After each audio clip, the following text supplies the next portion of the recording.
মনস্তত্ত্ববিদরা বলছেন রাগ হচ্ছে একটা সেকেন্ড হ্যান্ড ইমোশন।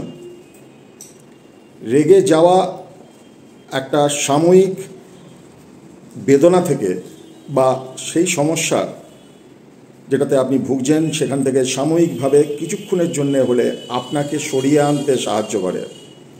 রাগ শুধুমাত্র শারীরিকভাবে না, মানসিকভাবেও অনেক ক্ষতি করতে পারে।